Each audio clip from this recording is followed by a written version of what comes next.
దానియేలు అతని స్నేహితులు. ఇప్పుడు వీళ్ళు ఏ దేశంలో ఉన్నారంటే ఇజ్రాయేల్ దేశంలో ఉన్నారు. ఏ దేశంలో? ఇజ్రాయేల్ దేశంలో ఉన్నారు. ఆ దేశంతో పాటు మిగతా దేశాలు కూడా ఉన్నాయి. అవునా? ఉంటాయా? ఇప్పుడు భారతదేశం ఉంది. భారతదేశంతో పాటు మిగిలిన దేశాలు కూడా ఉన్నాయి. చాలా దేశాలు ఉన్నాయి. ఎన్ని దేశాలు ఉన్నాయి మొత్తం? ఎన్ని దేశాలు ఉన్నాయి? 194 దేశాలు ఉన్నాయి. అప్పుడు కూడా కొన్ని దేశాలు ఉన్నాయి. అప్పుడు ఇన్ని లేవు దేశాలు అయితే ఉన్నాయి. అయితే అప్పుడు ఈ ఇజ్రాయేల్ దేశాన్ని తర్వాత ఇంకొక దేశం కూడా ఉందట. ఆ దేశం పేరు బబులోను దేశం. ఏ దేశం? బబులోను దేశం. ఆ బబులోను దేశానికి ఒక రాజు ఉంటాడు. ఇజ్రాయేల్ దేశానికి కూడా ఒక రాజు ఉంటాడు. అయితే ఈ ఇజ్రాయేల్ దేశంలో ఉన్న రాజులందరూ కూడా మారుతా మారుతా మారుతా మారుతా వస్తూ ఉంటే వాళ్ళందరూ దేవుణ్ణి ఆరాధించలేదట. వాళ్ళందరూ దేవుడిని ఆరాధించలేదంట. దేన్ని ఆరాధిస్తారు? విగ్రహాలను ఆరాధిస్తా వస్తా ఉన్నారు. దేన్ని? విగ్రహాలను ఆరాధిస్తా ఉన్నారు. దేశమంతా చెడిపోయిందంట.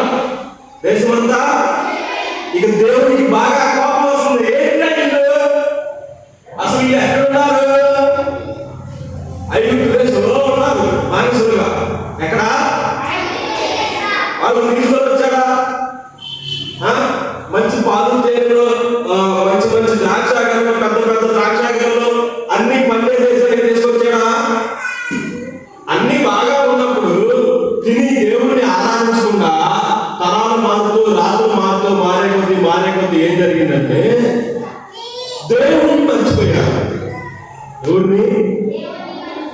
దేవుణ్ణి మర్చిపోయాడు. మర్చిపోయి వీళ్ళేం చేస్తున్నారంటే కొత్త దేవుళ్ళని పెట్టుకున్నారు. ఎవరిని? కొత్త దేవుళ్ళు అందరూ పెట్టుకున్నారు. ఇదిగో విగ్రహాలను ఆరాధిస్తా ఉన్నారంట. అప్పుడు దేవుడికి కోపం వచ్చింది. దేవుడికి కోపం వస్తే ఈ దేశాన్ని ఎలాగైనా వీళ్ళందరినీ ఎలాగైనా శిక్షించాలి అని చెప్పి బబులోను దేశంలో ఉన్నటువంటి రాజుని అతని సైనికులందరూ కూడా ఈ దేశం మీద యుద్ధానికి వచ్చాడు. ఏ దేశం మీదకి?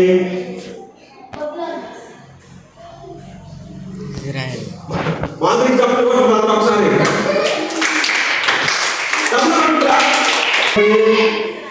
ఇజ్రాయేల్ దేశానికి వెళ్ళారు. మాదిరి ఏం చెప్పింది? బబులోను దేశస్తులు ఏ దేశం మీదకి వెళ్ళారు యుద్ధానికి? ఇజ్రాయేల్ దేశం మీద యుద్ధానికి వెళ్ళారు.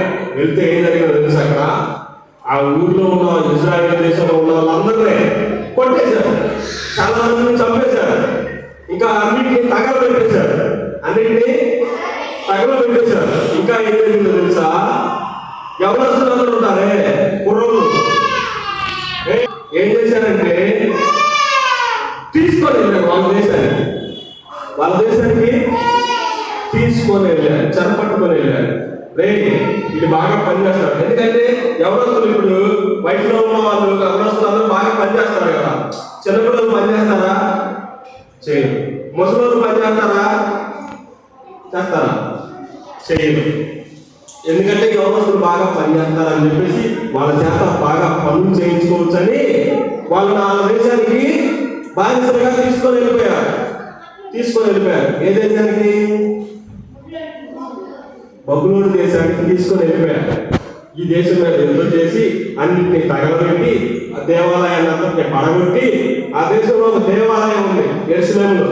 ఆ దేవాలయాన్ని పడగొట్టి అన్నింటినీ పడగొట్టి ఆ ఉన్న యవనస్తులందరినీ కుర్రలందరినీ కూడా తీసుకొని వాళ్ళ దేశానికి తీసుకొని వెళ్ళిపోతే ఇప్పుడు అక్కడ ఏం జరిగిందంటే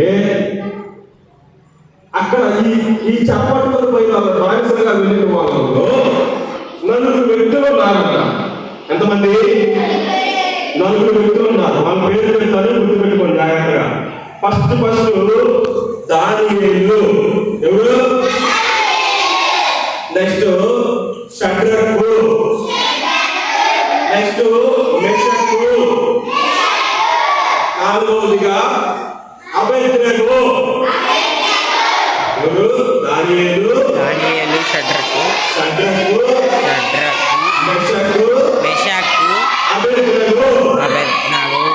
ఇప్పుడు ఈ దానియేలు ఉన్నారు కదా, దానియేలుకి వీళ్ళు ముగ్గురు ఫ్రెండ్స్ అన్నమాట. వీళ్ళు నలుగురు కూడా ఫ్రెండ్స్. ఈ నలుగురు ఫ్రెండ్స్ అన్నమాట. అయితే ఏం జరిగిందంటే అక్కడికి వెళ్ళిన తర్వాత, ఆ దేశానికి వెళ్ళిన తర్వాత వీళ్ళందరి చేత పనులు చేయించుకుంటా ఉన్నారు.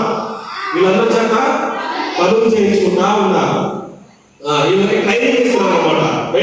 మీరు అందరూ సైనికుల్లో చేరాలి, యుద్ధాలు చేయడానికి వెళ్ళాలి, సైనికులకి ట్రైనింగ్ ఇస్తారు. అందుకని మీరు ట్రైనింగ్ లో ఉండాలని చెప్పేసి వాళ్ళకి ఆ ట్రైనింగ్ లో మంచి మాంసం, మంచి కోడి, చికెన్, మటన్, ఫిష్, ప్రాన్స్, చేపలు, రొయ్యలు, చేపలు, ఇంకా చికెన్, మటన్, ఇంకా అన్ని మాంసాలు వాళ్ళకి కట్టారంట. ఎవరికి? ఇక్కడ నుంచి తీసుకొని ఎవరో స్పందన వాళ్ళకి పెడుతున్నారంట. మంచి ఆహారం పెడుతున్నారంట, మంచి ఫుడ్ పెడుతున్నారంట. ఇంకా మందు కూడా పాడుతున్నారంట. అప్పుడు ఏం జరిగిందని తెలుసా? ఈ దానియేలు, షడ్రకు, మెషకు, అబేద్నెగో ఏం చేశారంటే, వద్దండి మాకు వద్దు. ఏమన్నారు? వద్దండి మాకు వద్దు, ఆ అపవిత్రమైన దానిని మేము తినము, అని చెప్పేసి అన్నారంట. రాజు తినే భోజనం అది. రాజు గారికి ఏదైతే తింటారో, రాజుగారు అంటే మరి మంచి విందు కావాలి కదా రాజుగారికి. రోజు ఆయన రాజుగారు మంచి చికెన్, మటన్, ఫిష్, ప్రాన్స్, ఇంకా పలావు, బిర్యానీ అన్ని తింటాడు. ఎవరు? రాజుగారు. ఆయన ఏదైతే తింటాడో వీళ్ళకు కూడా అదే పంపిస్తున్నాడు సైనికులకి. తిని బాగా యుద్ధాలు చేయండి అని చెప్పేసి వాళ్ళకి చెప్తే వీళ్ళు ఏమంటారు తెలుసా? ఈ నలుగురు, మాకు వద్దండి, మాకు వద్దు. ఎందుకు వద్దంటే అది అపవిత్రం చేయబడింది. అది వండిన తర్వాత విగ్రహానికి అర్పిస్తారంట. ఫస్ట్ కొంచెం విగ్రహానికి అర్పిస్తారంట. అందుకని విగ్రహాలు పెట్టింది నేను తినమండి, మాకు వద్దు అని చెప్పేసి అన్నారంట. వద్దంటే అక్కడ ఉన్నటువంటి మేనేజర్, అక్కడ ఉన్నటువంటి ఆయన, అమ్మో వద్దంటున్నారు ఎందుకు మీరు? ఎవరు మాంసం వద్దంటారా? ఇప్పుడు మనం పెడితే మాంసం తింటామా వద్దంటావా? ఇప్పుడు మన ఇంట్లో చేయకూడదు అనుకో, తింటావా వద్దంటావా? తింటాం కదా, తింటాం. కానీ మరి వాళ్ళు వద్దంటున్నారు, వాళ్ళు వద్దు, మాకు వద్దు అంటున్నారు. అరే అప్పుడు వాళ్ళ మేనేజర్ అంటాడు, అక్కడ ట్రైనింగ్ ఇచ్చే సైన్యాధిపతి అంటాడు వాళ్ళతోటి, మీరేంటి వద్దంటున్నారు? ఈ సంగతి కానీ రాజుగారికి తెలిసిందనుకో నన్ను అందుతాడురా, తినంరా అంటే వీళ్ళు మాకు వద్దే వద్దు, మాకు వాటి బదులు మాకు కూరగాయలు పెట్టండి, వాటి బదులు మాకు దొండకాయలు, బెండకాయలు, వంకాయలు, చిక్కుడుకాయలు, క్యారెట్లు, బంగాళదుంపలు, క్యారెట్లు పెట్టండి, వాటి బదులు మాకు కూరగాయలు పెట్టండి, మాకు ఆ మాంసం వద్దు అని చెప్పేసి అన్నారంట. అంటే సరే ఒక పని చేస్తాం, వీళ్ళేమో మాంసం తింటారు, వీళ్ళేమో కూరగాయలు తింటారు. ఒక నెల రోజులు, ఎన్ని రోజులు? ఒక నెల రోజులు వీళ్ళేమో కూరగాయలు తింటారు, ఈ నలుగురు. మిగతా వాళ్ళందరూ మాంసం తింటారు. వీళ్ళకన్నా మీరు కానీ తగ్గిపోయారనుకో మిమ్మల్ని రాజుగారి దగ్గరికి తీసుకెళ్తాం, అప్పుడు ఆయన శిక్షిస్తాడు. సరేనండి, అలాగే ఒక నెల రోజులు మాకు టైం ఇవ్వండి, మేము ఇదే తింటాం. వాళ్ళకన్నా మేమేమన్నా తక్కువగా ఉంటే, తగ్గిపోయి ఉంటే అప్పుడు మమ్మల్ని రాజుగారి దగ్గరికి తీసుకెళ్ళండి, ఏమైనా చేయండి అని చెప్పేసి వీళ్ళు అంటారు. నెల అయిపోతుంది. ఆ నెల రోజులు వీళ్ళు కూరగాయలే తింటారు, వీళ్ళందరూ మిగతా వాళ్ళందరూ మాంసం తింటారు. అయితే ఇక్కడ విచిత్రం ఏంటో తెలుసా?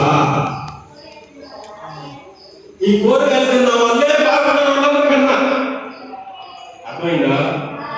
ఈ కూరగాయలు తినాలి, ఈ మిగతా ఉన్న వాళ్ళందరూ కన్నా కూడా వీళ్ళే బాగున్నారు. ఇంకా రాజుగారి దగ్గర తీసుకెళ్ళారు అందరినీ. రాజుగారి దగ్గర తీసుకెళ్తే రాజుగారి ప్రశ్నలు అడుగుతున్నారు. ఇప్పుడు స్కూల్లో మీకు పాఠం చెప్పినప్పుడు ప్రశ్నలు అడుగుతారు కదా, ప్రశ్నలు అడుగుతారు. అలాగే రాజుగారి ప్రశ్నలు అడుగుతారు. మన రాష్ట్రానికి ముఖ్యమంత్రి ఎవరు? ఎవరు మన రాష్ట్రానికి ముఖ్యమంత్రి ఎవరు? చంద్రబాబు నాయుడు. ఇప్పుడు ఇలా క్వశ్చన్ అడిగారు మీరు, మిమ్మల్ని మీరు సమాధానం చెప్తున్నా. అలాగే అప్పుడు కూడా అక్కడ వాళ్ళందరినీ ప్రశ్నలు అడిగారంట రాజుగారు. అడిగితే ఆ నలుగురే బాగా సమాధానం చెప్పారంట. అర్థమైందా మీకు? ఆ నలుగురే బాగా సమాధానం చెప్పారంట. మిగతా వాళ్ళు చెప్పట్లేదంట. దేవుడు వాళ్ళకి ఆ జ్ఞానం ఇచ్చాడు. దేవుడు వాళ్ళకి ఆ జ్ఞానం ఇచ్చాడు. ఎందుకంటే మేము అందరిలాంటి వాళ్ళం కాదు, మేము అందరిలాంటి వాళ్ళం కాదు.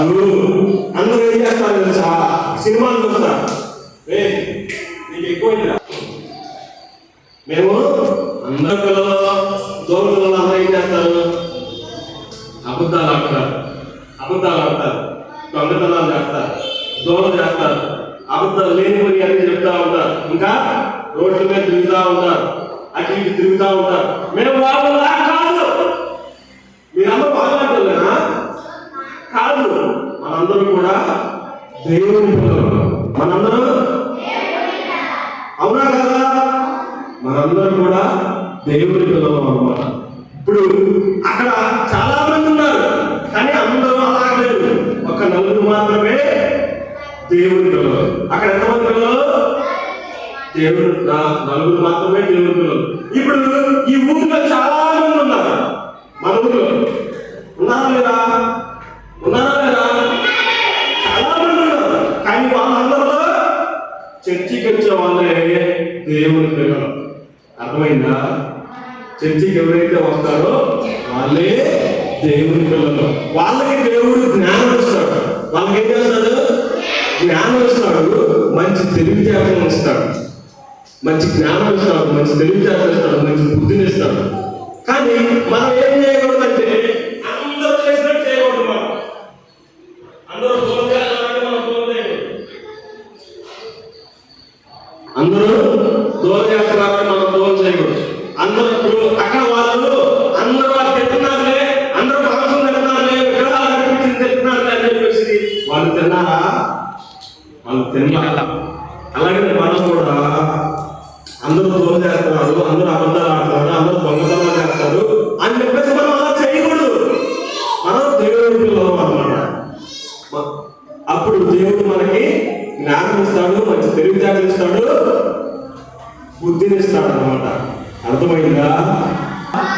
పోయిందా? ఈరోజు దాని అతని స్నేహితులు అన్నమాట. సరే, మంచిది.